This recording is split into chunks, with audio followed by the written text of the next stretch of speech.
आकाश ओढ़ लेते हैं, पाने को एक डुबकी पुण्य की गंगा में, रेत पर मीलों दौड़ लेते हैं। जी हाँ, हम हैं सनातन के सिपाही, धर्म के लिए हर सुख, हर सुविधा, हर साधन छोड़ देते हैं। जय गंगा मैया। इस समय परम पूज्यपाद अवधेशानंद गिरी जी महाराज स्वयं अपनी तपस्वियों के मंडली के साथ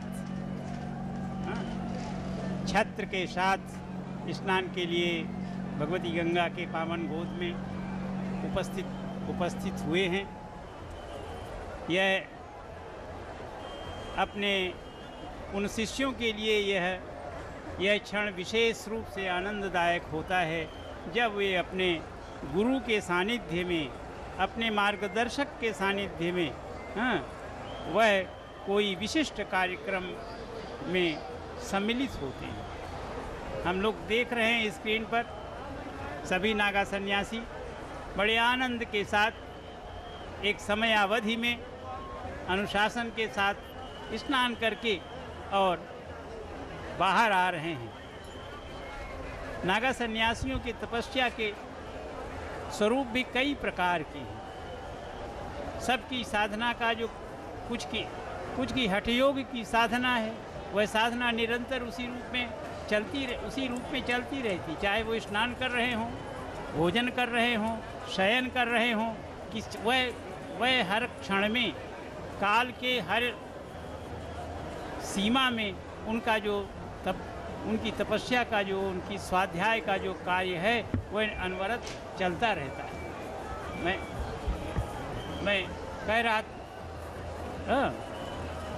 कह रहा था कि नागा सन्यासियों का केवल ये नहीं समझना चाहिए कि इनका जो स्वरूप है वह पंचारे चक्रे परिवर्तमाने, ये एक चक्र के जो है 5 भील के रूप में है, उतना ही है। इस तपस्या में संपूर्ण विश्व की संपत्ति उनके पास निधि के रूप में उपस्थित है, जो जब चाहें जिस रूप में उन्हें प्राप्त हो सकती है। बहुत सारे जो हमारे अखाड़ा, विशेष रूप से जूना अखाड़ा के संपत्तियों के विषय में है कि गोसाई दशनामियों के संपत्ति के ऊपर है, तो एक संपत्ति की दृष्टि से भी सर्वसंपन्न यह अखाड़ा ये हमारे भारत में उपस्थित है। बहुत पहले जब इनकी हुड्डियाँ या इनका धन एक दूसरे जगह ये प्रेषित करते थे, उस समय बड़ी संख्या में सुसज्जित होकर के, शस्त्रों से सुसज्जित होकर ये हमारा पूरा का पूरा नागा यात्रा करता था और दूसरे व्यापारियों की अपेक्षा इन्हें बहुत ही कम जो है, इन्हें कम परेशानियों का सामना करना पड़ा।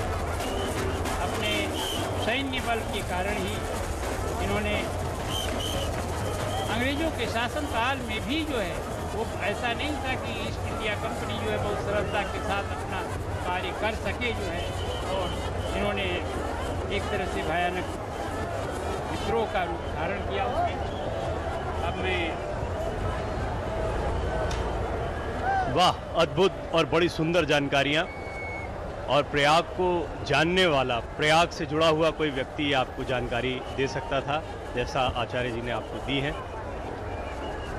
साथ ही साथ ये वो अद्भुत दृश्य जिनका इंतज़ार हम सुबह से ही कर रहे थे, और अंततः नागा साधुओं की टोली पूरे राजसी ठाट के साथ संगम में प्रवेश करते हुए, और लोगों की बड़ी उत्सुकता होती है।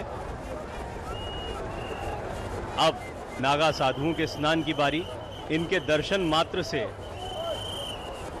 सुख, संपत्ति, आरोग्यता जैसे फल मिलते हैं, ऐसी भक्तों की मान्यता है। और कुंभ की पहचान भी अगर इन नागा साधुओं को कहा जाए, इस अमृत स्नान को कहा जाए, तो गलत नहीं होगा, क्योंकि इनके स्नान के बिना कुंभ अधूरा ही माना जाता है। महामंडलेश्वर, उनकी पूरी टोली, शिष्यगण और नागा साधुओं का पूरा जत्था संगम में स्नान करते हुए देखा जा सकता है। अस्त्रों शस्त्रों से सुसज्जित ये नागा साधु इससे पहले अपनी शस्त्र कला का प्रदर्शन करते हुए प्रवेशाई के माध्यम से पूरे मेला परिसर से गुजरते हैं और यहाँ पर श्रद्धालु बड़ी उत्सुकता से इनका इंतज़ार करते हैं।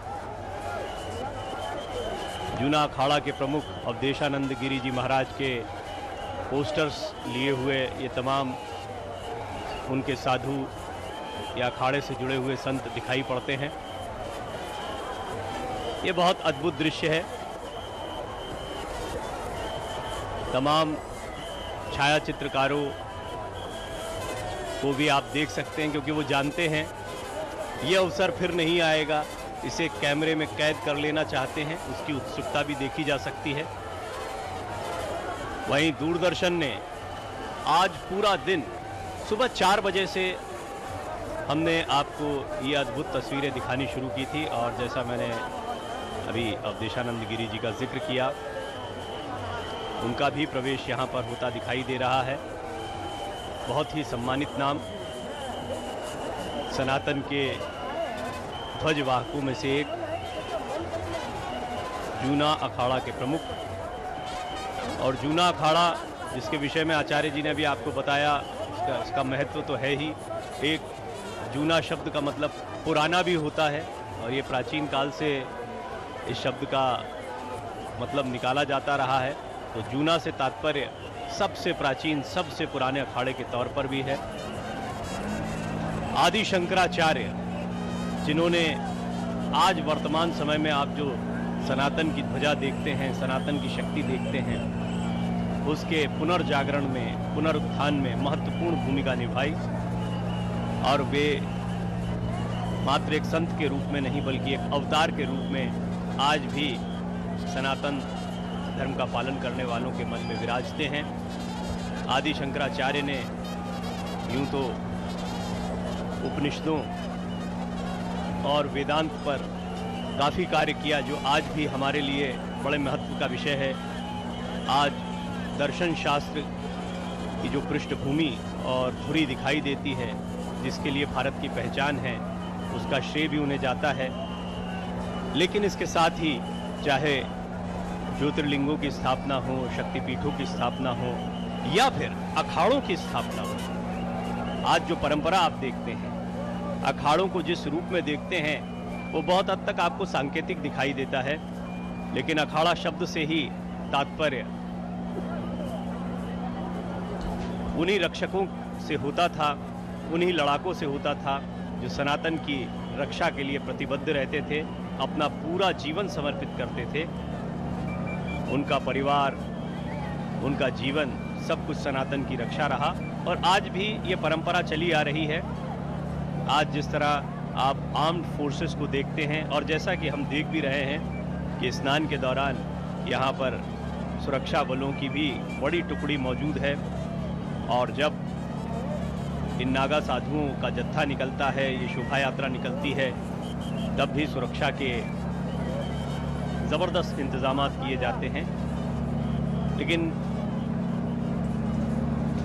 इन नागा साधुओं की पहचान, इन अखाड़ों की पहचान उन धर्म ध्वजावाहकों के तौर पर भी रही है जिन्होंने शास्त्र के साथ साथ शस्त्र की भी शिक्षा और दीक्षा ली और आक्रांताओं से बचाने के लिए अलग अलग मोर्चों पर इन अखाड़ों ने अपनी भूमिका को सिद्ध भी किया।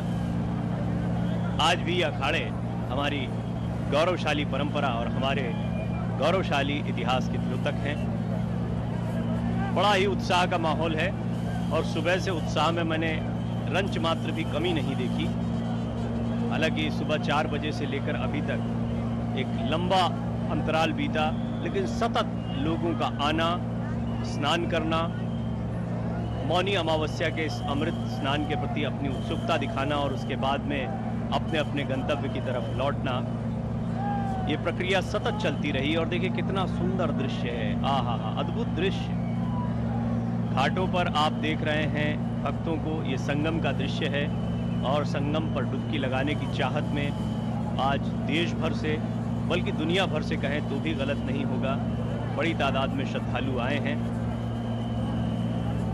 और प्रशासन का ये प्रयास रहा सतत कि सभी को ये अवसर मिल पाए, इसीलिए सभी से निवेदन किया गया कि वो स्नान करें, डुबकी लगाएं और फिर अपने घरों की तरफ बढ़ें ताकि अन्य लोगों को भी ये पुण्य लाभ मिल पाए। आज के दिन का महत्व जितना बखाना जाए उतना कम है। मौनी अमावस्या को महाकुंभ में सबसे महत्वपूर्ण दिन के तौर पर हमेशा से माना जाता रहा है। जब हम मकर संक्रांति के दिन अमृत स्नान के दौरान आप तक तस्वीरें पहुंचा रहे थे, तब भी कई विशेषज्ञों ने हमें ये जानकारी दी कि सबसे महत्वपूर्ण स्नान मौनी अमावस्या का होगा। यानी कुंभ के कुल 6 स्नान, जिनमें 3 अमृत स्नान हैं और 3 प्रमुख स्नान हैं, इन 6 स्नानों में आज के स्नान का विशेष महत्व माना जाता है। और यही वजह है कि आज जितनी तादाद में लोग जुटते हैं, इतनी तादाद में ऐसा माना जाता है कभी नहीं जुटते हैं। हालांकि मैं आपको बता दूं कि बसंत पंचमी तक ये छटा इसी तरह से दिखाई देगी, क्योंकि बड़ी तादाद में श्रद्धालु अब भी अपनी बारी का इंतज़ार कर रहे हैं। और कल सुबह, कल रात्रि और इसी तरह बसंत पंचमी तक आप लगातार, यानी अगले अमृत स्नान तक इसी तरह श्रद्धालुओं के उत्साह को देख पाएंगे। इस वक्त जहां एक जत्था स्नान कर रहा है, वहीं दूसरी ओर एक और शोभा यात्रा निकलते हुए आप देख सकते हैं। अलग अलग अखाड़ों के महामंडलेश्वर अपने रथों पर सवार होकर अपने शिष्यों के साथ, नागा साधुओं के जत्थे के साथ लगातार आगे बढ़ रहे हैं। और ऐसे कई सुंदर दृश्य यहाँ देखने को मिलते हैं। ये बड़े सौभाग्य का विषय है कि इस वक्त आप अखिल भारतीय श्री पंच निर्वाणी अणी अखाड़ा को देख रहे हैं। और अखाड़ों की यदि बात करें, वैष्णव, शैव, निरंजन, इन अखाड़ों के बारे में आप जितना जानेंगे उतना गहराई से समझ पाएंगे कि किस तरीके से इनकी व्यवस्था बहुत सुदृढ़ है और अति प्राचीन है। ये व्यवस्था आज भी यथावत चली आ रही है। कुछ नए अखाड़ों का प्रवेश फिर इसमें हुआ।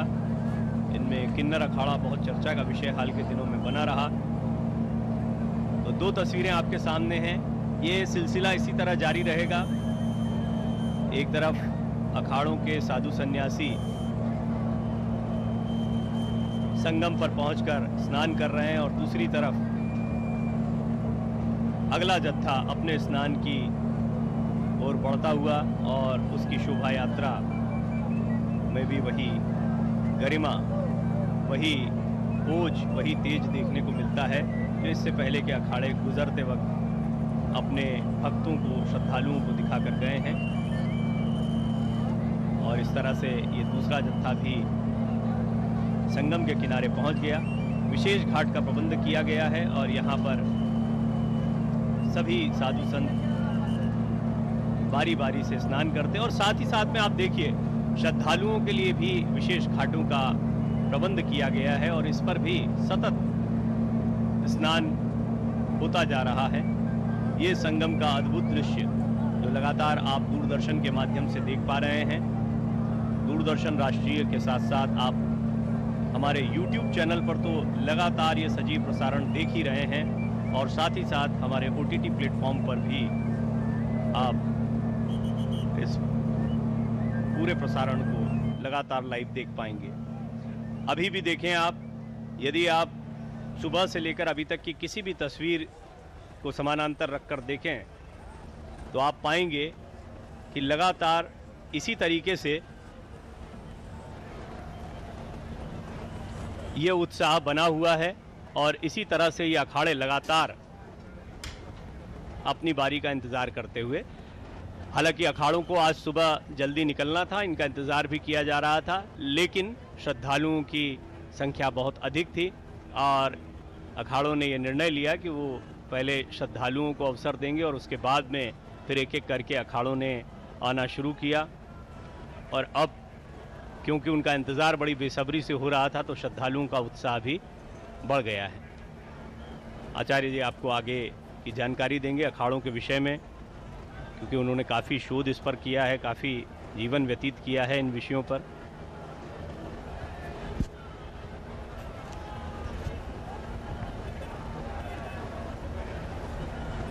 अभी आप हमारे टीवी स्क्रीन पर अखाड़ों का जो दृश्य देख रहे हैं, एक अखाड़े का आगमन हो रहा है तो दूसरा अखाड़ा स्नानोपरांत जो है वो आरती करके जाने के लिए उद्यत है। जूना अखाड़े के विषय में अभी हमारे सहयोगी मित्र ने बड़े विस्तार के साथ आपको बताया जो है। अब इस अखाड़े के क्रम में जो दूसरा अखाड़ा स्नान के लिए आ रहा है वह अखाड़ा है पंचायती निर्वाणी अखाड़ा। इस जो मैंने प्रारंभ में ही कहा कि हमारे सभी जो अखाड़े हैं उनके कुछ तत्व जो हैं वो एक समान हैं, अर्थात उनके जो हैं उपास्य देव हैं, उनका अपना ध्वज है, उनके अपनी शाखाएं हैं। प्रायः हमारे जितने भी अखाड़े हैं हम देख रहे हैं कि उसमें से अधिकतर जो हमारे अखाड़े हैं उनका या तो प्रधान पीठ उनकी जो है या तो प्रयाग में है और या तो काशी में। उसके बाद त्र्यंबकेश्वर में है, नासिक में भी है कुछ हमारे अखाड़े जो हैं। नासिक के बाद हरिद्वार, बड़ौदा और अयोध्या में भी हमारे अखाड़ों की जो है वो प्रधान पीठ। तो इस रूप में ये अखाड़ों का जो हमारी जो तपस्या भूमि है वह तपस्या भूमि भी यह त्रिकोण ही है। काशी, अयोध्या और प्रयागराज का जो त्रिकोण है वह हमारे अखाड़ों का जो है वो मूल त्रिकोण है। उसमें वो त्रिकोण एक रूप में हरिद्वार में की ओर आगे जाता है, तो दूसरा जो है वो जूनागढ़ में भी है, नासिक में भी है और त्र्यंबकेश्वर में भी है। अब हमारे सामने अखिल भारतीय श्री पंच जो है महान निर्वाणी अखाड़ा आ रहा है। आप देखें कि ये जो सामान्य नहीं है, क्योंकि जो सबसे महत्वपूर्ण दो तत्व है कि हमारे यहाँ जो हमारी परंपरा रही है, हमारे ऋषियों की, ज्ञानियों की परंपरा रही है, वो हम लोगों की जो सामर्थ्य है उसके आगे देखें। अब आप देख रहे हैं नागा सन्यासी को, तो हमारे जो सन्यासी उनकी परंपरा क्या है, जिस चीज़ का विचार हम जहाँ समाप्त कर देते हैं वहाँ से उनके विचार प्रारंभ होते हैं। श्वेताश्वतर उपनिषद का एक संदर्भ हमें स्मरण आ रहा है कि सृष्टि के विकास क्रम पर 6 महर्षि चर्चा कर रहे थे कि सृष्टि की उत्पत्ति कैसे हुई। तो अलग अलग उन्होंने मंतव्य दिया। कालः स्वभावः नियतिर्यदृक्षा। किसी ने कहा कि काल अवश्यंभावी है, उसके अनुसार सृष्टि होती है। किसी ने कहा नहीं, ये तो सृष्टि का स्वभाव ही है, सृष्टि होगी ही, उसमें किसी का उनका नहीं, ऐसे कैसे हो सकती है, स्वच्छंद तो नहीं है सृष्टि, है जब चाहे तब हो जाए। तो फिर उनका तीसरे ने कहा नहीं भाई, नियति है, सृष्टि होनी ही है। उनका नहीं, यह भी नहीं हो सकता है। तो कहा जब परमात्मा की जो इच्छा है, यदृच्छा जो है, उससे भी हो सकती है। तो उन्होंने कहा कि वो पुरुष कारण है, जो नियंता कारण है, लेकिन छहों ने ये माना कि नहीं, ये सब कारण सृष्टि के नहीं हैं। तो सृष्टि का कारण कैसे जाने? ये सृष्टि के कारण जानने का केवल एक मार्ग है। किसी भी कारण को जानने का एक मार्ग है, वह है योग साधना का मार्ग।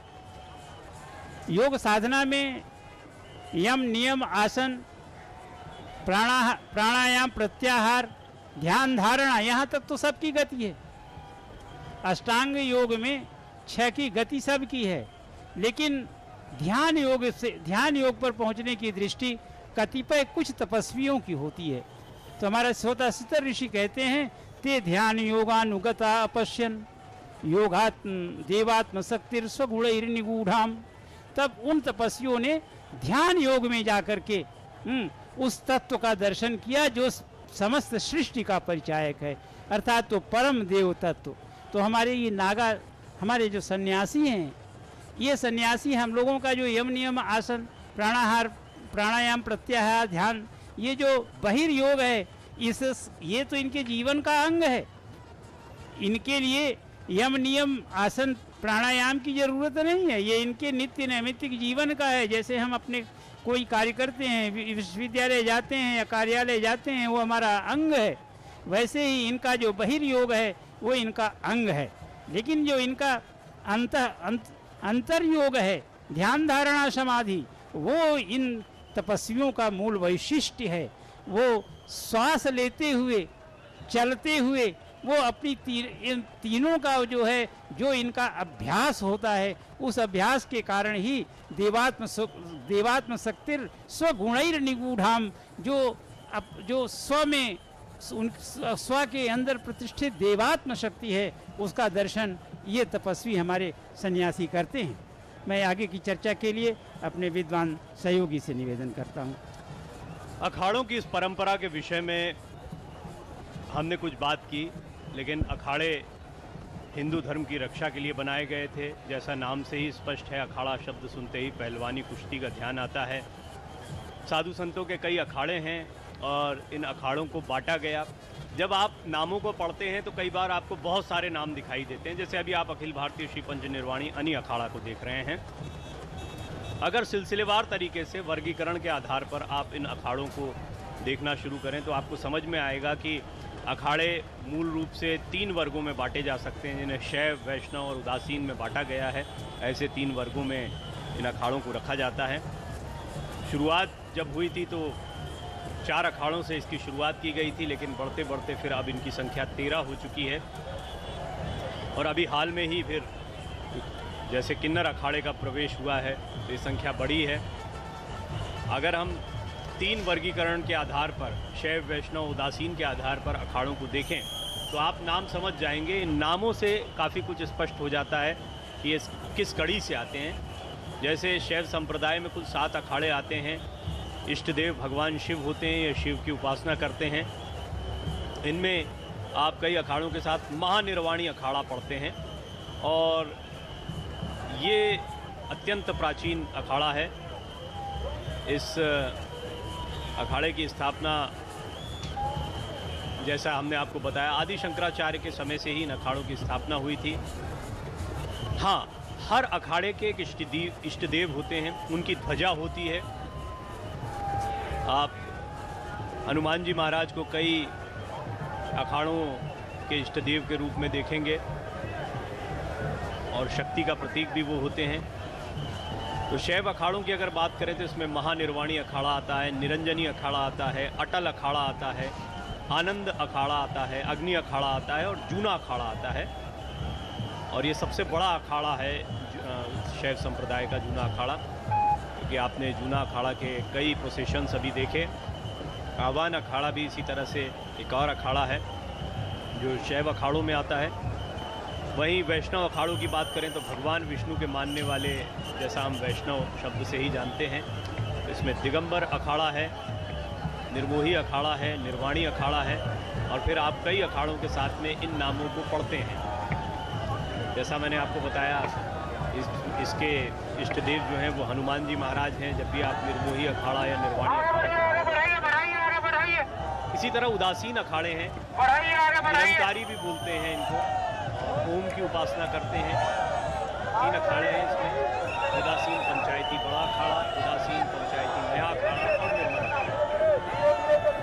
तो मूल रूप से ये अखाड़ों का वर्गीकरण होता है और इन अखाड़ों में अलग अलग राज्यों से जहाँ पर भी चिन्हित जो पदाधिकारी होते हैं वो भी होते हैं। फिर इसीलिए आप जब भी अमृत स्नान के इस तरह के प्रोसेशन निकलते हैं तो उसमें अलग अलग राज्यों से आए हुए प्रतिनिधियों को भी देखते हैं और अपने अपने अखाड़ों के महामंडलेश्वर के साथ ये सब आगे बढ़ते हैं। और देखिए कितना दिव्य और भव्य स्वरूप होता है। अपने गुरुओं को रथ पर सवार करके शिष्य आगे बढ़ते हुए और बड़ी तादाद में उनके फॉलोअर्स, साधु संत समाज के लोग सभी आगे बढ़ते हैं। आचार्य जी ने अभी अष्टांग योग की बात कही और